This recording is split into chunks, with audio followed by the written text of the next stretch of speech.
adurreen adii taate diimtuu taate dantaa kiyyaa miti jee hanqa hantuuta tanaa qabdetti isin akka ummataatti dhugaan keessan haqti keessan haa dhufu malee hedduu isin hin rakkisin nuti akka paartiitti ejjennoo qabnu himnee jirra saba keenyaaf ummata keenyaaf kan baasu oromiyaa oromoon akkuma reefu walii jennetti keessoo isaatti harka walii eegee abbaa itti hidhee mootummaa ofii filateen bulfatu seera ofii tumateen bulu Itoophiyaa oromoonis guraageenis silteenis soomaaleenis hundi hayti isaa eeggamtee dirqama isaas qooda isaa gama angootiif gama leecalluut qabus argachaa ittiin bulu jaaruu barbaanna waggaa 25 dura kaayyoo kaafaa wal lafa kaayateedha kaayyoo anis itti amanee itti seenadha ittiin deemaa jirrudha jechuudha kuni wal lafa falmisiisaa miti kan waggaa jennu warri nuun addaa warri biyya walabaa jaaruu barbaadan haa badanii humnaan cabsinaa miti lakki mirga isaanii ni kabajna akka paartiitti garuu walawalaa godhuun barbaannu jechuudha ummata keenyatti waan boru hojjechuu fi barbaannu ammuma itti himna maaliifi har'a waan tokko isin hin jenne boru kabiraa isin gabbaasuu hin barbaannu jechuudha wanti ta'e eega marii eegallee mariitu godhame oromoon hin qoodamne ummanni keenya marii serious ta'e ummanni keenya waa'ee ormaa waa'ee alagaa tiima ormaa laalaa harka dha'uu fi dhiiseeti kilabii ofii cinaa hiriiruu eegale jechuudha we are having conversation we are a deliberative society an marii oromoo keessatti jiru kanaan xiqqoo akkasin jeequnaa gala but akkanumatti as geenye beeka dormancy hin ayyamnu saba keenya keessatti vibrant debate vibrant consultation fight of ideas it has to be encouraged waan baay'ee beekanuma goone kontroversii amma godhamu jiru kana namni keenya waa'ee ofii haasa'uu dhiisee waa'ee ormaa cinqamuurra ture odoo rakkoon isaa jiru amma at least karaan sirrii kami akkamitti deemna loo karaan sun sirrii miti jee namni keenya wal waqaruu eegaluun galaanni oromoo ciisee ture sun socho'uu eegalee jechuudha kanuma keessa yaadni dhufa kanaaf buleetitti akka ammeenyatti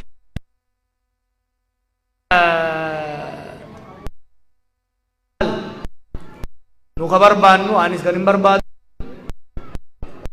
wal nagaa qabaatu akka deemu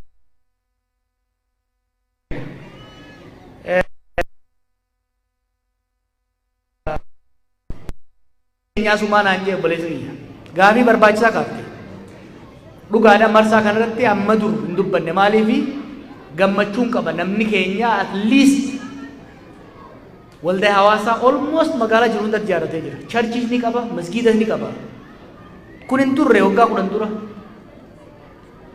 sun xiqqoo na mirkaansee xiqqoo ignoorra gochuu wanni akkan waa irraanfadhu gochuun oolle hawaasa ijaarrachuun tokko hawaasa ijaarratan immoo caayaa irratti qabaachuun lammata amma hawaasa ijaarrattanii moo warri edmantan wanni gurbaan jee sirri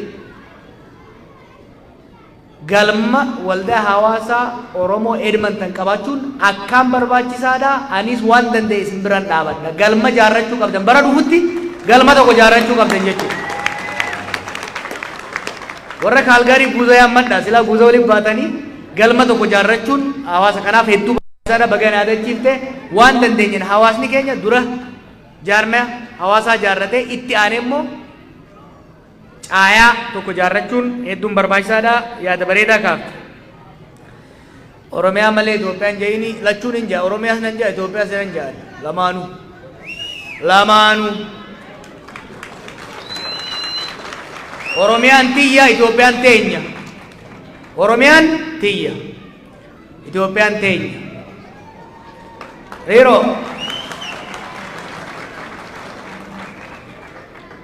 oromiyaan gara tokko hundee itun sodaatina is not going anywhere oromiyaa isinummaan irra wal nyaatanii hin jiisina malee amma booda wanni keessa deemu hin jiraatu san hin sodaatina Itoophiyaas yoo taate ummata miskiina nu daran cunqurfame nu daran dhumaa jiru jira bar ummanni gumuz rakkoo inni irra gahaa jiru ummata nu wajjin cunqurfamaa ture akka ta'u Itoophiyaa waggaa jennu kaaba qofan laalina ummata nu wajjin ukkaanfame ummata nu wajjin saamame ummata nu wajjin dhiitame jira gaafa nu dabarte ni dabartiif gaafa nutti hammaate daran itti hammaatti duris ummata nu caalaa cunqurfamee jira bar akka garbaatti gabra jamee gurguramaa ture jira bar arras Itoophiyaa keessa bar ummata kalarri isaa qofa laalamee ajjeefamu lafarraa dhabamsiifamuu jira bar Oromoon genocide jettan isin hedduu hin dhumtan osoo isin fitanii ummata bar shanyiin isaa lafarraa dhabamuudhaaf qarqara ga'ee jira Itoophiyaa keessa ummata san hin dhiibnu nu tokko kana we are obligation saaf sablammii nu bira jiru wajjin nu qofaaf osoo hin ta'in saaf sablammii saniifis qabsaa'uu qabna lammaffaa isaanii jechaa miti sadaqa miti ollaan keenya nagaa argachuu baannaan nuti nagaa hin arganne booranni bar finfinnee kan dhufu kibba keessa dabreeti nuti bar kana gadannu alatti Somaalee keessa dabarreeti akkasii moo akkasii miti dhaga'i waliin kijibnu amma booda Oromiyaas Itoophiyaas hin dhiifnu lamaanuu hin dhiifnu lamaanuu qabannee deemna lamaanuu dantaan saba keenya dhugaan saba keenya haayixii saba teenya bilisummaan saba keenya nageenyi saba keenya kara kanaan dhufa waa sadiif qabsoofne eenyummaa teenya Oromummaa biyya teenya tan nuti itti abbaa ka diinagdee isiit irratti hiyyummaa keessaa itti baanu mootummaa teenya tabii filanne sadeenu Oromummaa teenya cimsuudhaaf wal jidduus nagaa argachuudhaaf biyya teenya irratti abbaa taanee nagadannee qotannee jiraachuudhaaf mootummaa dimokiraataa qabaachuudhaafis Oromiyaan lamaan qaba saddoo maasaadha doonni jamu jiru amma booda indimu lamaan ani sinin kiju ani sinin Oromoodhaaf wanni gaarii Oromiyaas Itoophiyaas jabeeffachuudha yookaani sirraa fuudhanii ittumaan si cabsan kana booda taphni akkasiin jiraatu Oromiyaas nuuf Itoophiyaas nu hundaaf Oromiyaa keessatti haqa Oromoota hundaa Itoophiyaa keessatti haqa sabaaf sablammoota hundaa eennet dantaa teenyaas ta'ollaa keenyaatis eeysifnee itti deemna kanaaf wanni ati jettuus naa galti waan tokko sodaatin mataa dhaloota kana keessaa hin Oromiyaa dhiqaan saamunaa osoo makiinaan itti naqxee isin dhiqamu sun hin sodaatina I'm very confident generation uumame irratti I'm very confident sadarkaa Oromoo fi Oromiyaan irra geesse xiqqoo kana shakkisiisu keeysoo teenya malee ta'u ormaan an shakkisiiftoon I'm very confident waggaa 50 keessatti waan solid ta'e ijaarree jirra amma booda if dandeenye abbaa fedhe wajjin karaa hundaanuu negoshee goonee dhugaa saba keenyaa eegsisuu ni dandeenya waggoota kurnan itti aanuuf maal yaadda obboleettiin eeka jette waan bareeda dura nagaya dura Oromootu wal fixaa jira we are engaged in multiple civil wars ifiif wal lolaa jirra warra dur opiniyoo gabaaboo jedhamutu bikka laman bahee wallaayaa jira qeerroo kaleessa sirna firraa cabseetu bikka laman dhahee akka lamatti adda bahee wal lolchiifamaa jira dura nagaya akka Oromiyaattis nagaya akka Itoophiyaattis nagaya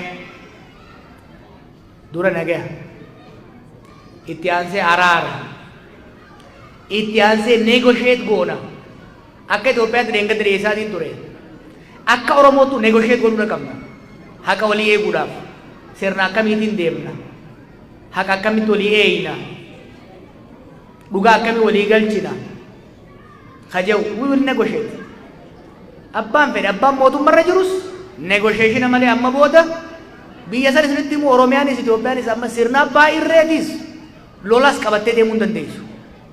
Negotiation is necessity jechuudha. Nagaya negotiation goona ce'umsatti deemna sanboon dimokiraasiitti ceena. Waggoota sadan afran kanatti yoo kana goone nagaya buufne akka itti deemuu qabnurra seeraaf sirna waloo waliigaltee akka Oromiyaatti akka Itoophiyaatti tumannaan sanboota biyya deemnee ijaaru. Biyyi sun duraanuu hiyyeessa. Hanguma xiqqoo waggoota dabran guddatte illee waggaa lamaan kana lolli daaraa godhee jira. We have to rebuild the country. Reconstruction, rebuilding what's been destroyed.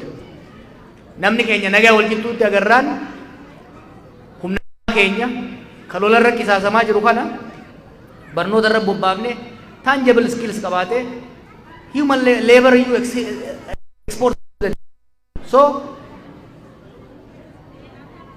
waan hin taane sitti mun barbaadu waggaa kurnan lola keessa baane ka diigame ijaarree sirna dimokiraasii xiqqoo yoo ka jalqabnu taate progress guddaa na fakkaata in next 10 years. Garuu kun dhaabachuu baannan sirna abbaa irree ta'uudhaaf hawwuun dhaabachuu baannan waggaa kurnan irratti rakkoo guddaa keessa biyyi sun akka seentu beekuun barbaachisaadha. Dhimma beelaatiin kakaafte ummata miliyoona 30 oliitu beelaa jira Itoophiyaa keessatti. That is 25% of the population. Beelamaa tokkoffaa duraanuu biitii leechalloo risoorsii gahaan qabdu. Hanga qabdu sanuu immoo lolarratti qisaasaa jiran. Sadaffaa waan lolaa fi bilaarraa hafe saamichatti jiran. Waan Oromiyaa keessa jiru wanni isin gaddisiisu maal? Dur Oromii yoo saame it made sense. Galchee jettaani. Nama ayyoof abboo isaa jalaa saamee mana bunaati.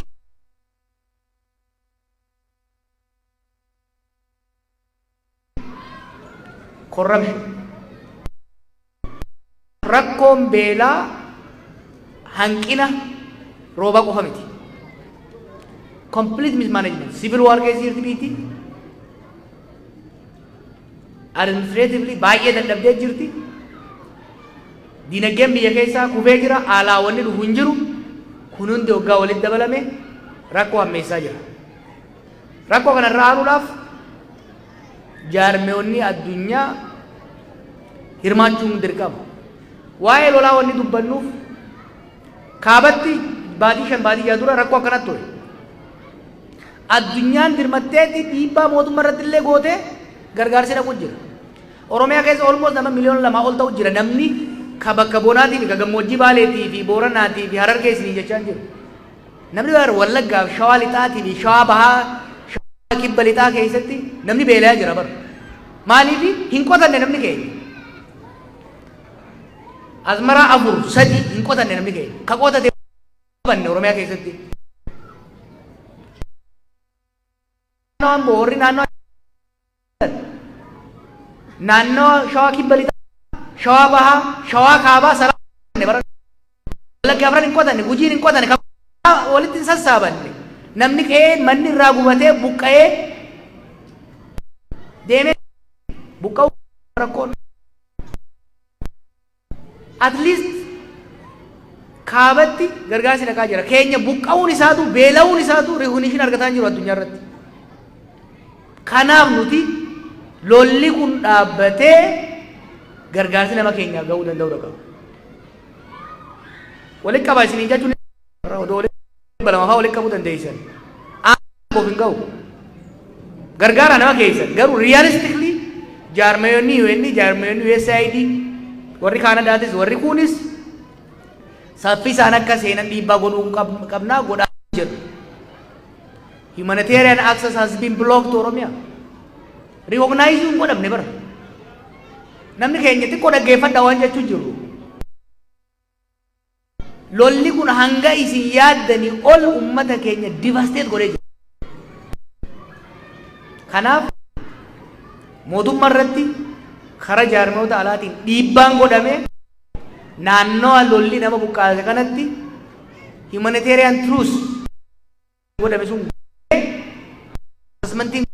gargaarsi nama keenya ga'uu baannan kaamma dhageessan kun qacaca. Maaliifi baran hin danda'u namni. Isa jiru bar. Namni keenya rakkoo amma keessa seenee kana rakkoo laafa miti. Kanaaf eelaa fi lola kana wal qabsiifnee ilaaluun dirqama.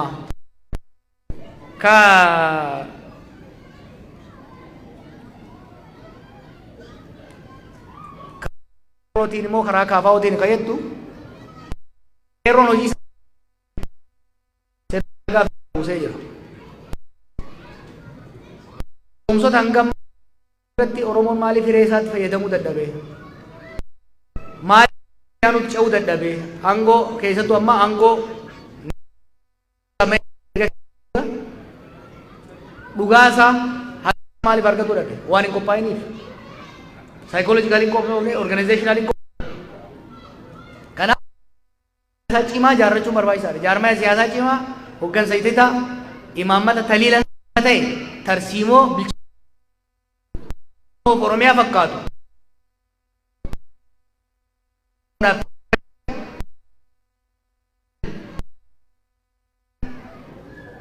Hojjetu jaaruu qabna. Cimaa hedduu qabdi. Jaarmaya cimaa garuu hin qabdu. Keessa jirra beekaa. Gara cimaan jaarran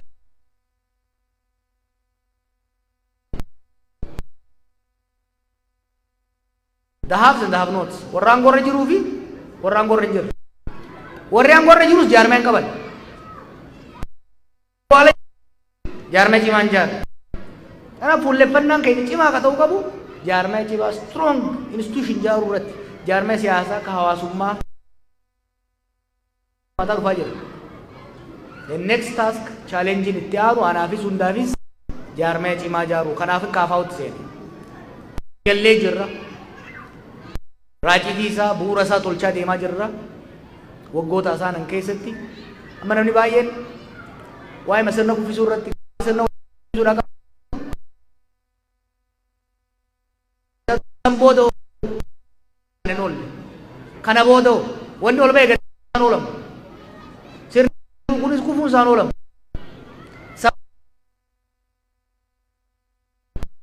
sanirra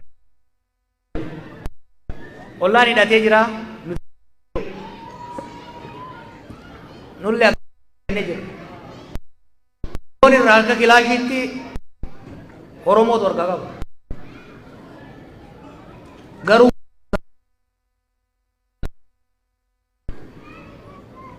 kana hubadha.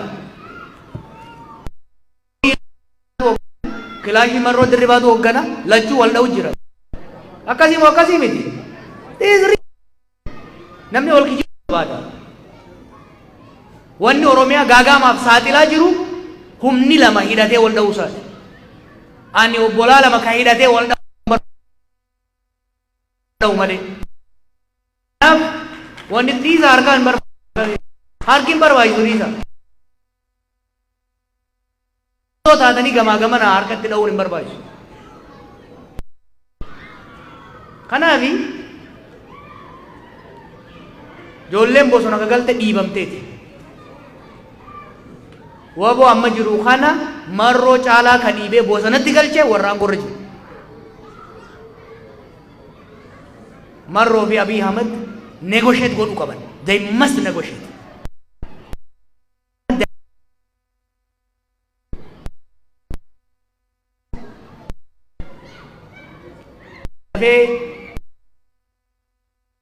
Ini cabsu jiru. Biyalle Oromiyalle itu.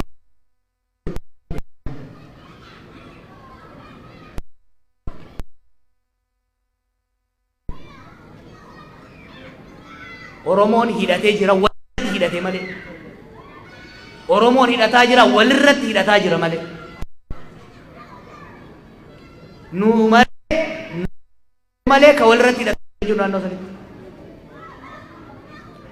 This is fact. Isin liqinfamuu dhabuu danda'a. But it is true. nam beeka ijoolleen bosona galtees qabsaa'otu nu wajjin qabsaa'otu nu duran nu hogganaa warra ture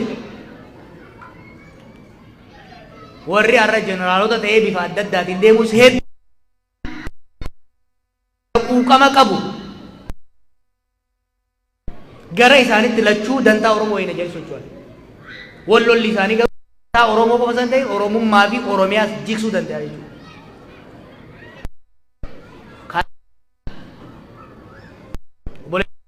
Yes, Abiy Oromoodha. Marroonis Oromoodha.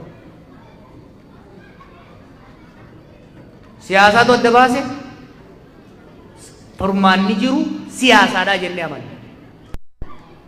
Lamaanuu ta'anii negoshee godhanii waan Oromoof Oromiyaadhaaf ta'u waan biyya naannawa saniif ta'u fiduu qaban jennee wanti tuuf kanarraa kaaneeti jechuudha.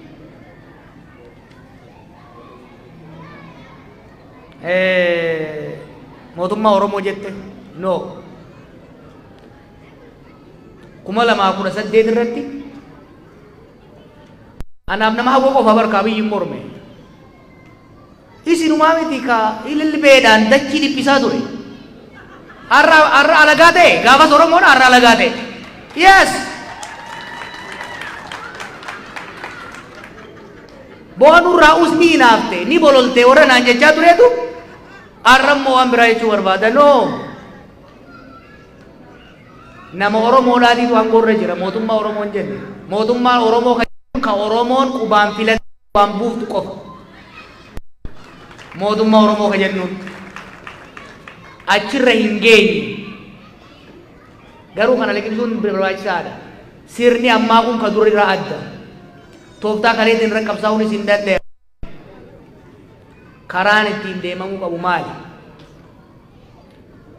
kana irratti sirriitti mari'achaa bilcheessaa deemuudha barbaachisa. Kanaaf mootummaa Oromoo dhaabuudhaaf sirna dimokiraatawaa ka dhugaa Oromoo haqa Oromoo wal keessattis waliitis waliin deemsu mul'ifachuun barbaachisaadha. Hayyoota Oromoo waliin ani paartiin keenya koree hojii raawwachiiftuu qaba, koree jiddu galeessaa qaba, jeneraal assembilii qaba, miseensa qaba. Yaada hayyoonni nuu fidan hojii jaarmaya garuu abalu hayyuu waan ta'e qofaaf gadi baasee isatti odeessaan oolu. Kanaaf nama hunda wajjin daleena ka dhufu wajjin garuu akka jaarmayaatti xurree jaarmaya sanii imaammata jaarmaya sanii naamusa jaarmaya sanii hordofnee deemnaa jechuudha. Kanaaf gaba saniin komiin dhufu yoo jiraate nu yaada nama hundaa dhaggeeffachuudhaaf qophii. Teenyee garuu alaan alaa ooluu hin barbaannu, alaan dhayaa ooluu hin barbaannu. Waan saba keenyaa ta'u gara nu mul'ateen karaa agarreen gara fuulduratti deemna. Saba keenya onni irraa jaalanna, sammuu rabbi nuu kenneen barnootaan qaranneen yaadnee tarsiimoo ni baafnaaf, teenyee immoo alaan dhooynu ni tarkaanfanna jechuudha. Kan wajjin tarkaanfachuu danda'u wajjin ni tarkaanfanna, kan wajjin hin tarkaanfanne duuba dhiibnee deemna ammallee. Kan wajjin tarkaanfachuu danda'u wajjin ni tarkaanfanna. Ka duubatti hafuu barbaadu dantaasaati gaafa deebinu fuudhee deemnaan jechuudha. Teenyee garuu hin eenyu nama. Waa'ee Oromoota naannoo biroo naannolee biroo keessa jiran dubbii Oromiyaa fi Itoophiyaa waan hin jeefin qaba beeka. Waan hin jeefin qaba isinis garaan keessan ni beeka. Oromoon naannoo kee biraa keessa jiru aadaaf seera naannoo sanii eegee mirgi dhuunfaa isaa kabajamee fi nagaan jiraachuu mirga heerri mootummaa kenneef. Naannoo san heeraaf seera naannoo sanii fi seera federaalaa eegee. Akkasumas sabni biraa Oromiyaa keessa jiru heeraaf federaalaa eegee nagaan jiraachuu danda'uu qaba. Sanii achitti wantoota amma akka tireefuu kaaftee san kaasuun sun bu'aan qabu ammatti. Harree ganama badde galgala kurkuriin argan bishaan gad naqame kanuma fi ol qabaniimi amma fuulleffannaan keenya ka ta'uu qabu Oromoonni naannoo biraa jiran bakka jiranitti mirgii fi nageenyi isaanii akka kabajamu qabsaa'udha. Dubbii kaartaa warra biraatu waan keessa galchanii beektan. Because the kind of leadership we have right now, it is taking them way longer to admit that we are in deep crisis. So admitting that there is a crisis, that the foundation of the state has been shaky, that the state is about to collapse, that the social relation is rising, the starting point.